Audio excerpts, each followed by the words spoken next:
Buenas tardes y bienvenidos todos a esta clase del manejo inicial del paciente politraumatizado. Vamos a hacer un poco de repaso de la epidemiología, un poco la evolución de este tipo de pacientes, las singularidades de nuestro país y luego un poco de repaso del abordaje clínico ABCD. Lo primero vamos a hablar qué es lo que define un trauma grave. Según la definición de Berlín, se trata de un criterio anatómico unido a un parámetro fisiológico de riesgo.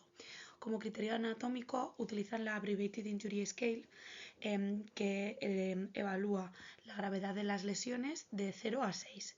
Tiene que tener en al menos 2 de las regiones anatómicas definidas una lesión de al menos 3. A esto se tiene que unir un parámetro fisiológico de riesgo, quiere decir una alteración de alguno de los sistemas importantes, como hipotensión, definida como tensión arterial sistólica inferior o igual a 90, alteración del nivel de conciencia, definida como un Glasgow inferior o igual a 8, acidosis con un exceso de bases inferior a o igual a menos 6, coagulopatía y edad superior o igual a 70 años. En cuanto a la epidemiología, es una patología relativamente frecuente. Es la principal causa de muerte en varones jóvenes en nuestro país. Es verdad que nuestro país tiene algunas singularidades, principalmente por la pirámide poblacional que cada vez es más añosa y por ello nos encontramos cada vez politraumas o traumas graves en pacientes más mayores con mayor comorbilidad, que lo que hacen más que tener los accidentes típicos antes que teníamos que eran de tráfico, ahora suelen ser más caídas de tipo accidental. Es muy importante que el trauma es tiempo dependiente. Hay 3 picos de mortalidad. El primer pico, que es la mortalidad inmediata sobre la que prácticamente no se puede hacer nada, es la mortalidad debida a lesiones gravísimas incompatibles con la vida. El segundo pico, que sería la mortalidad evitable, en el cual tenemos la hora de oro definida, que es una hora en la que podemos hacer maniobras que se denominan salvadoras, que pueden salvar la vida al paciente. Aquí es donde vamos a centrar el grueso de nuestros esfuerzos en esta presentación, ¿vale? Y el tercer pico, que sería la mortalidad tardía, debido pues a patología pulmonar secundaria, a infecciones o a algunas cosas que suceden en días, semanas o meses, ¿vale? Y esto implicaría el manejo en la UCI del que no vamos a hablar en esta presentación. Iniciando desde el momento del accidente, lo primero que tenemos que hacer es vamos a hablar un poquito del manejo prehospitalario de estos pacientes. Lo prioritario en el trauma grave es un traslado precoz a un centro capaz de atender todas las lesiones de este paciente. Disminuye la mortalidad ir directamente a un centro con estas capacidades antes que acudir a un centro que no las tenga, que no tenga capacidad de tratar todas las heridas y hacer una estabilización inicial. Eso no se recomienda, ¿vale? Sobre el abordaje de estos pacientes a nivel prehospitalario, lo primero que tenemos que hacer es las medidas universales de protección personal. En este caso pueden consistir en guantes, gafas, mascarilla, casco, calzado, ropa según la situación en la que se produzca el accidente. Lo segundo, la escena tiene que estar segura, ¿vale? No puede haber riesgo de atropello o de incendio. En ese caso tenemos que asegurar primero la escena y luego atender a los pacientes. Y por último, la seguridad del paciente. Las peculiaridades de estos pacientes es que es frecuente que se encuentren atrapados y la extricación es un mecanismo que se suele usar para sacar a estos pacientes del coche en el que se encuentren, por ejemplo, pero también hay que tenerlo en cuenta porque una extricación nos puede hablar de un trauma de alta energía y además nos puede hablar pues, de que igual hay sangre en la zona de donde se extrica el paciente que no podemos ver, ¿vale? Y luego tapar a los pacientes. El paciente politraumatizado es un paciente con tendencia a la hipotermia en el que la hipotermia además tiene consecuencias muy graves. A nivel prehospitalario hay 2 maneras de triar a este tipo de pacientes, principalmente según la relación que encontremos entre el número de víctimas y el número de respondedores, ¿vale? Aquí os he puesto 2 tipos de triaje, ¿vale? A la izquierda veis el triaje de Manchester, que es quizá el triaje más clásico, el que se explica en el ATLS y que es una manera muy fácil de separar a los pacientes en las prioridades que tenemos, ¿no? Según si fuera un accidente de víctimas múltiples en el que no tuviéramos suficientes respondedores, priorizaríamos las medidas de apertura de boca o de torniquete, o sea, de apertura de vía aérea o colocación de un torniquete como maniobras salvadoras. Y quizá no nos no trasladaríamos de manera inicial a los pacientes más graves, sino a aquellos con más probabilidad de sobrevivir. A la derecha tenemos el acrónimo AVDN, que es un acrónimo muchísimo más simplificado y que se usa de manera habitual en la práctica clínica prehospitalaria en nuestra comunidad, ¿vale? En el que en vez de hacer una separación tan específica, ¿no? Como se hace en el triaje de Manchester con tantas preguntas y tantos pasos, ¿no? Simplemente se ve si el paciente está alerta, si responde a la estimulación verbal, si responde a estímulos dolorosos o si el paciente no responde. Y con esto también podemos estratificar el riesgo y la necesidad de atención de este paciente. A nivel prehospitalario, el MIST es el acrónimo que recomienda la ATLS para resumir la historia prehospitalaria del paciente. En la M tenemos el mecanismo, ¿no? En este caso, por ejemplo, os he puesto un ejemplo de qué diríamos en cada una de las letras. El mecanismo de este paciente inventado sería una colisión frontal de coche contra bici. Injury, en el que diríamos las lesiones que tiene el paciente, ¿no? Traumatismo torácico y craneoencefálico. La situación, que serían los signos y síntomas que podemos contar del paciente, ¿no? La tensión, la frecuencia cardíaca, cómo lo vemos nosotros, si tenemos algún tipo de descripción de Glasgow, iría todo aquí, ¿vale? Nuestra impresión clínica. Y la T de treatment, en la que diríamos el tratamiento que se le ha administrado, ¿vale? Entonces, la estandarización de este abordaje MIST permite que todos sepamos qué preguntas hacer y qué respuestas dar y que entendamos perfectamente la información que nos están transmitiendo. ¿Y qué hacemos en el hospital cuando nos avisan de que viene un paciente politraumatizado o un posible trauma grave? Lo primero, hay que preparar el lugar en el que vamos a atender al paciente. Entre las medidas a tener en cuenta está calentar el lugar, ¿vale? Si es un lugar que no se usa habitualmente, avisar para que calienten, porque un lugar frío hace que el paciente se enfríe más. Vamos a tener en cuenta que es un paciente al que vamos a desnudar por completo. En segundo lugar, hay que preavisar a los equipos que podamos necesitar. Normalmente este grupo de personas son un grupo de personas genérico, ¿no? Como podría ser, o genérico no quiero decir, sino central, como puede ser el radiólogo o el banco de sangre. Una vez están preavisados, tendríamos que conocernos el grupo de personas que vamos a atender en ese momento el politrauma. Normalmente tiene que haber al menos 2 médicos y 2 enfermeras y un líder, ¿vale?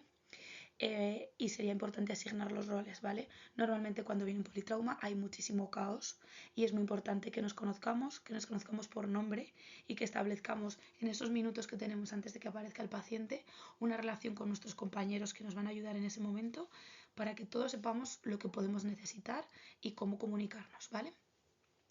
Y luego tener en cuenta las posibilidades de que no sabemos cómo va a llegar el paciente, entonces en caso de que no venga con un tablero espinal, solicitarla si hay disponible uno en nuestro hospital y si no, preavisar al equipo de celadores porque necesitaremos 3 celadores al menos para realizar una movilización en bloque, ¿vale?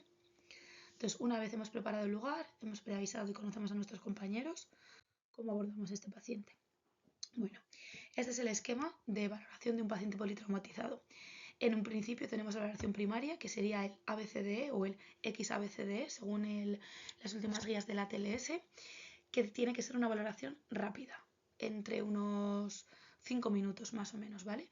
Y luego la valoración secundaria, en la que se hace una exploración completa, una historia amplia, ¿vale? Y para que nos hagamos una idea, en esta valoración inicial no puede pasar más de 1 hora antes de que tomemos una decisión. El abordaje ABCD es el defendido por el ATLS, que es de la Sociedad Americana de Cirujanos, ¿vale?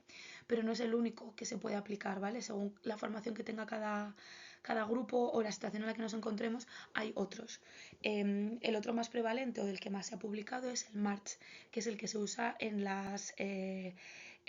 los cursos de Tactical Combat, ¿vale? En el que primero hablarían de el sangrado masivo y luego haríamos airway, respiración, circulación y hipotermia y lesiones craneales, ¿vale? Entonces es un poco diferente, pero en realidad las prioridades son prácticamente las mismas, ¿vale? Luego, después de en vez de tener la valoración secundaria de la TLS, tendríamos el reassessment o el POSE, ¿vale? Que sería las cosas que tenemos que hacer, controlar el dolor, administrar antibiótico, tapar heridas y si hace falta entablillar algún miembro o alinear alguna fractura. Y después la valoración secundaria en la que ya te prepararías para la evacuación.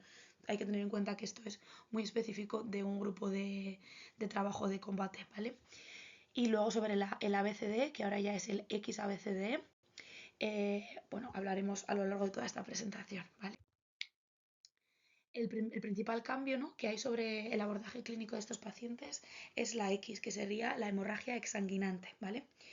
Entonces, sobre la exploración, es muy importante buscar sangre exteriorizada y es muy importante la historia que nos puede contar desde el prehospitalario, porque de los sitios a los que puede sangrar un politrauma, el primero y el que más se nos escapa es el suelo, ¿vale?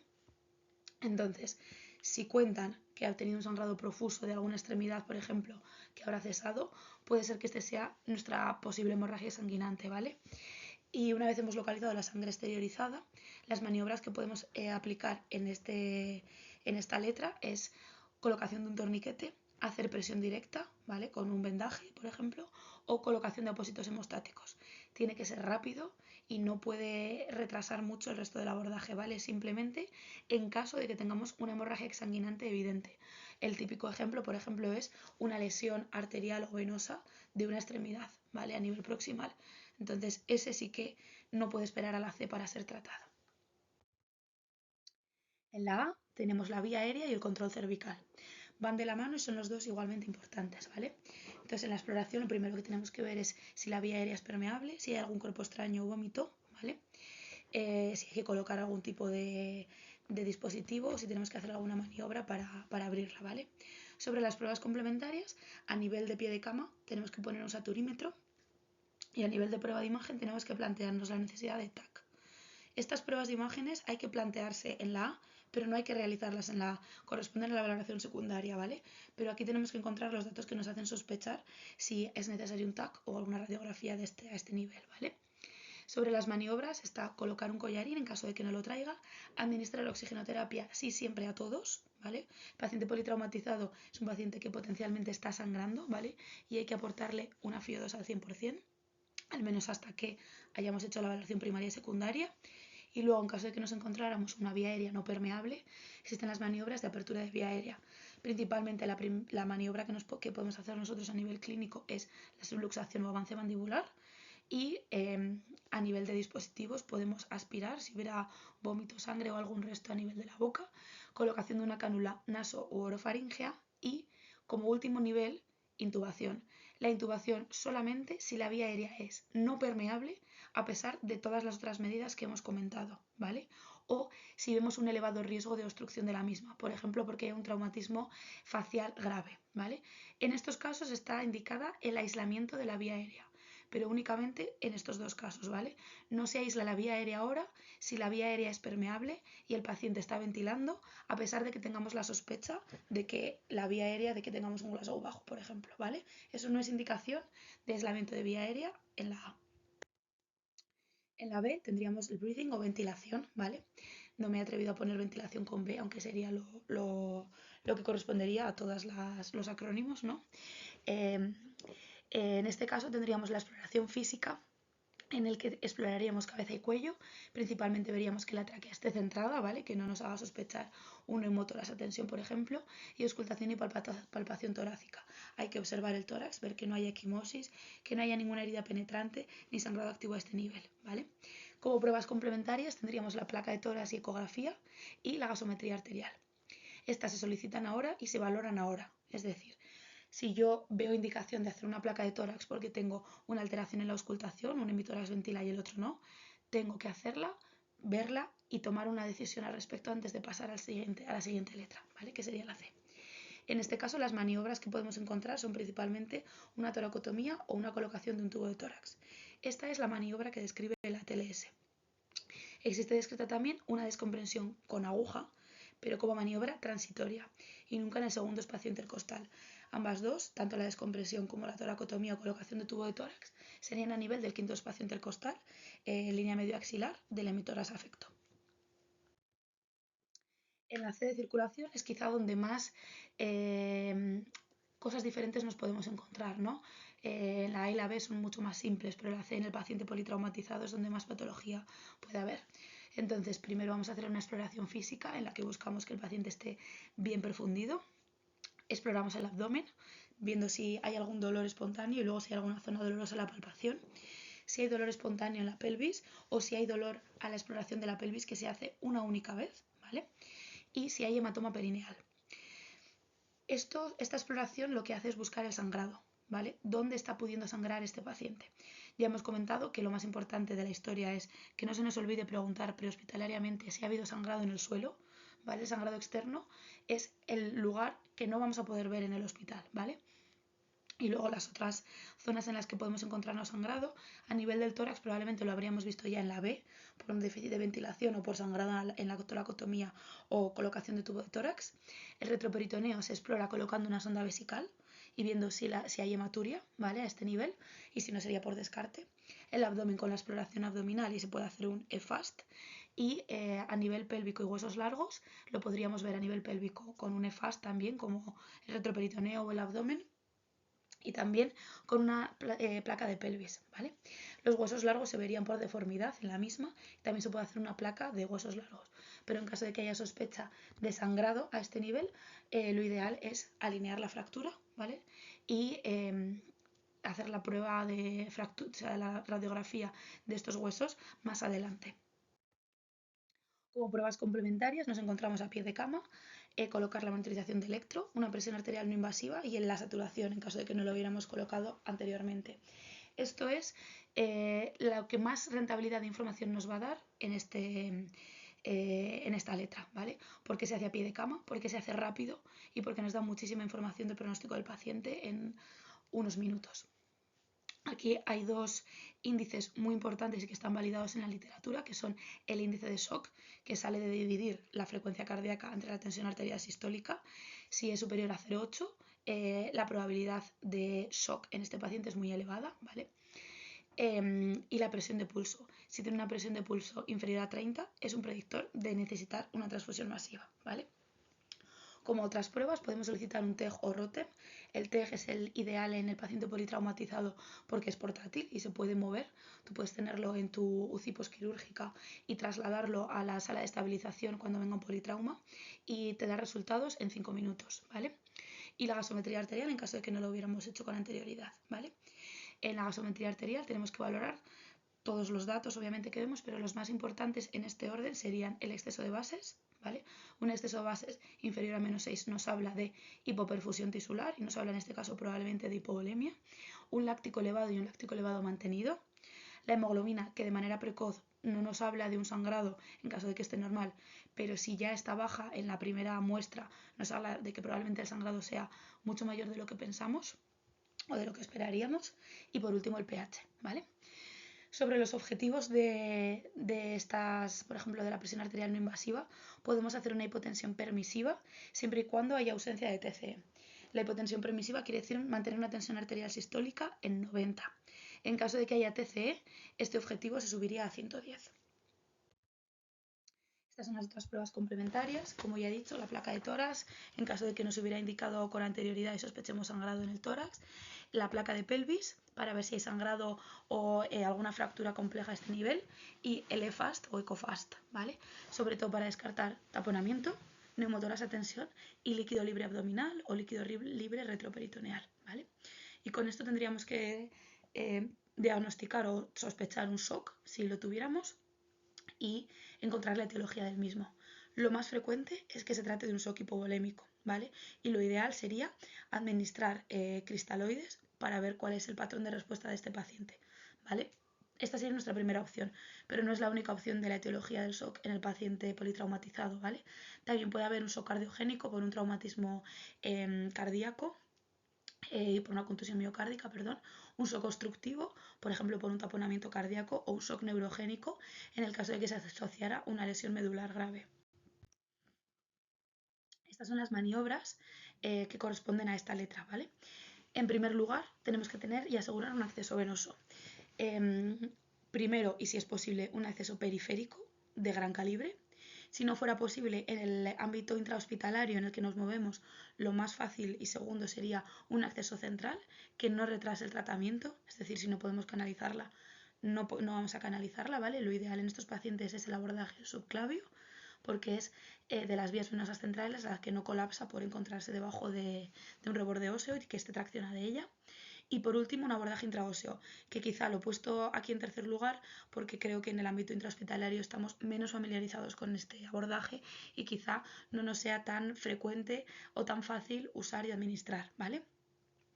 Sobre lo que tenemos que administrar, una vez tenemos este abordaje, sería el ácido tranexámico, que tiene una evidencia alta, ¿vale? Si no se ha administrado de manera prehospitalaria, lo tendríamos que administrar en este momento. Y si se ha administrado, valorar repetir dosis guiada por TEJ o ROTEM. El sondaje vesical, en caso de que no haya sospecha de lesión uretral, que correspondería, esta sospecha correspondería a un hematoma perineal. Colocación de cinturón pélvico, en caso de que haya sospecha de fractura pélvica. Colocación de torniquete, en caso de que tengamos un sangrado de una extremidad que no fuera exsanguinante. Realizar tracción de huesos largos, en caso de que fuera uno de los focos de sangrado, por ejemplo, por una fractura de un fémur. Y vendaje del scalp. El scalp, el cuero cabelludo, tiene muchísima vascularización y puede sangrar muchísimo, sobre todo en nuestro tipo de pacientes, que suelen ser pacientes más añosos, que pueden estar antiagregados o incluso anticoagulados, ¿vale?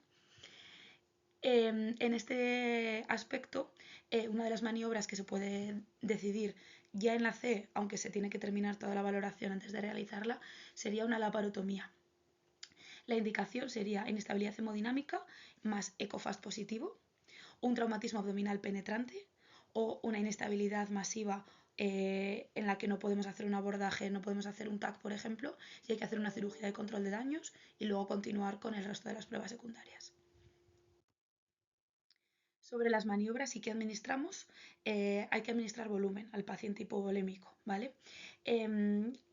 Inicialmente se dice que administremos cristaloides principalmente porque no hay disponibilidad de sangre in situ en el momento, ¿vale? Entonces nuestra prioridad tiene que ser conseguir concentrados de Matías precoces, ¿vale? Para esto hay que comunicarnos con el banco de sangre, cruzar sangre de manera precoz y transfundir si no sangre de donantes universales, ¿vale? En este caso, antes de que tengamos una muestra de TEJ o ROTEM que nos pueda guiar nuestra resucitación, no solamente con concentrados de Matías, sino con otros hemoderivados, se puede valorar una reposición empírica de los mismos. O sea, no hay nada escrito en realidad sobre esto, sobre si la reacción tiene que ser 1-1-1 o 2-1-1, concentrados de Matías versus plasma y plaquetas. Pero parece ser que en las últimas guías del EMOMAS de hemorragia masiva hablan del 2-1-1. Es verdad que el concentrado de Matías está disponible de manera mucho más precoz que cualquiera de los otros dos, ¿vale? Entonces es importante empezar la transfusión de hemoderivados y en cuanto tengamos una prueba de TEJ o ROTEM, guiarnos por la misma, ¿vale? Valorar el patrón respondedor, si responde inicialmente a cristaloides, si no responde o si pierde la respuesta a cristaloides, ¿vale? Puede indicarnos el sangrado que tengamos, ¿vale? Sobre otras cosas que no sean sangre, hemoderivados y cristaloides principalmente balanceados, podemos hablar de hipertónico, que aunque es verdad que se administra a veces de manera empírica en los pacientes con TCE severo, las guías no lo respaldan, ¿vale? Pero es una opción a tener en cuenta en caso de que queramos usarla. Es un expansor de volumen también. Y sería, por ejemplo, en este caso, cloruro sódico al 3% o al 7,5%, según el acceso que tengamos venoso, periférico o central. Hablan también de la posibilidad de administrar noradrenalina de manera precoz para evitar la transfusión excesiva de cristaloides y con la consecuencia de edema o de hemodilución, ¿vale? Entonces es una opción administrar noradrenalina de manera precoz en el paciente con hipotensión grave, ¿vale? Y hablan de evitar coloides, sobre todo en caso de que tengamos un paciente con traumatismo craneoencefálico. Sobre todo hablan de priorizar la transfusión de hemoderivados. Una vez hemos ya pasado o hemos estabilizado al paciente en la C, ¿vale? Pasaríamos a la D. La D es de déficits. En este caso lo que haríamos es una exploración neurológica con una escala de Glasgow, una exploración de las pupilas y sí o sí tomar una glucemia si no hemos hecho una gasometría en los puntos anteriores, ¿vale? En el caso de que sospecháramos una lesión medular, haríamos una exploración asia completa, ¿vale? Aquí os dejo algunos de los puntos a explorar, ¿vale? Y en caso de que viéramos alteración a estos niveles, habría que ver el tono anal para ver si la lesión es completa o incompleta, ¿vale? Esto lo habríamos podido ver a otro nivel, podríamos sospecharlo ya en caso de que tuviéramos una alteración de la C que sospecháramos de etiología neurogénica. Y en la E, la exposición, que corresponde a retirar la ropa, explorar la espalda con una movilización en bloque para que no se nos olvide o no se nos pase por alto una herida penetrante a nivel de la espalda o del retroperitoneo. Y luego tapar y calentar, ¿vale? Preferiblemente con mantas de calentamiento activo o al menos con mantas de las que retienen el calor. Una vez hemos hecho nuestra valoración X, si es necesario, ABCDE, iríamos a la valoración secundaria. Aquí tenemos el acrónimo de la historia clínica que usamos, que es el AMPEL, que empezaría por si hay alergias, si toma medicamentos, si tiene alguna patología, cuándo ha sido el último momento de ingesta de sólidos o líquidos y el ambiente, si hay algo más que tengamos que tener en cuenta. Y luego haríamos un examen físico completo, ¿vale? El examen físico completo, que es lo que corresponde a la valoración secundaria, empezaría de nuevo de cabeza a pies, por tener una sistemática que seguir, ¿no? Y sería, pues a nivel de cabeza, hacer un Glasgow si no lo hemos hecho, ver pupilas, explorar el cuero cabelludo, explorar el cráneo, ver si tenemos alguna depresión, alguna herida a este nivel, explorar el macizo facial, ver si hay alguna depresión, crepitación, a este nivel que nos haga sospechar fractura en el macizo facial. Luego a nivel de cabeza y cuello, ver que la tráquea esté centrada, que no haya hematoma, que no haya enfisema, nada que nos haga sospechar que haya algún tipo de posible compromiso a este nivel, ¿vale? Que comprometa la vía aérea. Luego exploraríamos la exploración completa de la espalda para ver si hay dolor en las espinosas en todas, de cervical, torácicas o lumbares, ¿vale? Esta exploración es importante porque nos puede guiar, pero no exime de hacer una prueba de imagen si hay cualquier otro factor de confusión, ¿vale? Es decir, si tiene dolor en cualquier otra cosa o si el paciente puede estar intoxicado o hay alguna cosa que nos haga sospechar que no podemos fiarnos puramente de la exploración clínica, ¿vale? Una auscultación pulmonar, inspección a nivel del tórax, exploración del abdomen, ver si nos hemos podido dejar alguna herida, alguna incisión, alguna contusión. Y luego las pruebas complementarias que correspondan, ¿vale? TAC cerebral, si ha habido traumatismo craneoencefálico, y TAC body arteriovenoso, si es necesario, luego hablaremos de ello. Y placa de tórax y pelvis y placa de fracturas óseas en caso de que no las hubiéramos pedido con anterioridad, ¿vale? Estas son las indicaciones de TAC arteriovenoso body, es decir, tóraco abdominopélvico. Sería un paciente traumático grave, como hemos descrito anteriormente, ¿no? Según la definición de Berlín, con una de las siguientes: una tensión arterial sistólica inferior a 100, un sangrado estimado mayor a 500 o un Glasgow inferior a 13 o una exploración patológica de las pupilas. A lo que se tiene que sumar sospecha de al menos fractura de dos huesos largos, bolet costal, trauma torácico abierto por múltiples fracturas costales, una lesión abdominal grave, fractura pélvica o fractura inestable vertebral o lesión medular. Y o un mecanismo lesional que nos haga sospechar que hay alta probabilidad de que haya lesión a nivel abdominal, torácico o lo que sea, una caída de más de 4 metros o que haya habido que extricar un tórax o un abdomen atrapado. Una vez hemos valorado ya, hemos hablado, ¿no?, de toda la valoración clínica, de la ABCDE, de la valoración primaria, la valoración secundaria, vamos a dar unas pinceladas únicamente de la valoración de la gravedad, ¿vale? Primero os voy a contar la escala CRAMS, que es la que veréis a la derecha, que es una escala relativamente sencilla de hacer, en la que vemos si hay alguna alteración a nivel de circulación, respiración, en el abdomen, motor o a nivel del habla, ¿vale? Y esto nos hace de manera más o menos inmediata ver si hay un trauma grave, ¿vale? Entonces, un score inferior o igual a 8 nos habla de un trauma grave, ¿vale? Esta es muy fácil, se puede hacer a pie de cama, ¿vale? Y tardas un minuto, ¿vale? Y luego el Injury Severity Score, ¿vale? Que es como un añadido, digamos, del ICE, ¿vale? Entonces, el ICE, que es el que habíamos hablado antes, que es el que habla de la definición de Berlín, lo que habla es de de todas estas regiones. El ICE es cómo de grave es la lesión que haya en esta zona, ¿no? Entonces, hemos dicho que en 2 o más regiones con una lesión de 3 o más es politrauma grave, pero luego hay que calcular el Injury Severity Score, ¿no? Que una vez tenemos todas calculadas, las cosas importantes a contar es que si hay una lesión de al menos 6 en alguno de todos estos, tendríamos un paciente con un ISS de 75, que es el más grave, ¿vale? Esta escala va de 1 a 75, ¿vale? todas las demás que no sean 6, lo que haría es sumarse los cuadrados de las mismas, ¿vale? Y con eso encontraríamos la lesión de este, o sea, encontraríamos el score del Injury Severity Score. Entonces, para organizar esto, ¿no? Las dos utilidades que tiene este score es primero para diagnosticar si tenemos en 2 o más puntos, o sea, en 2 o más zonas, una lesión de 3 o más de gravedad, es un politrauma grave, y luego para ver cómo de grave es, primero si tenemos en una de ellas una lesión de 6, es una lesión máxima, ¿vale? Que es una cosa que no se puede sobrevivir, ¿vale? Que serían puntos de 75, y si no, de las 3 regiones que más lesión tienen, lo que haríamos es sumar esas puntuaciones elevadas al cuadrado. Y el resultado que nos da, ese es el Injury Severity Score, ¿vale? Esta segunda parte, lo que os digo es importante hacerla porque nos ayuda a estratificar el riesgo, pero es más importante quizá para la valoración de, por ejemplo, a nivel de literatura o la validación de estos pacientes si hiciéramos un registro de este grupo de pacientes, más que una utilidad clínica real. Entonces, como conclusión, para hacer un poco de resumen, es muy importante en el paciente politraumatizado hacer un abordaje sistemático. El orden del ABCDE, en este caso el XABCDE, está ordenado así porque es importante. Las lesiones de cada letra matan más rápido que las lesiones de la siguiente letra.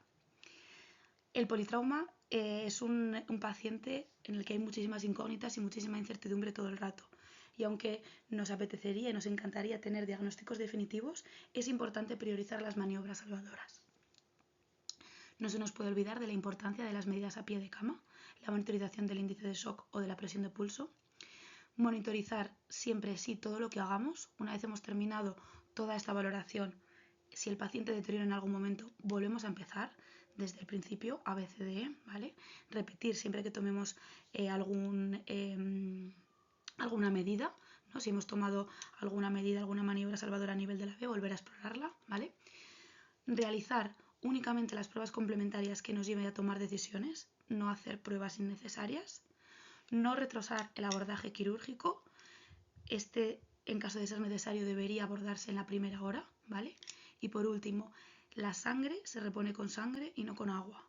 Entonces, de manera precoz, valorar la transfusión de hemoderivados, avisar y preavisar si es posible al banco de sangre y evitar en la medida de lo posible el abordaje o la transfusión excesiva de cristaloides. Esta es la bibliografía que he utilizado. Muchas gracias y nos vemos en la práctica.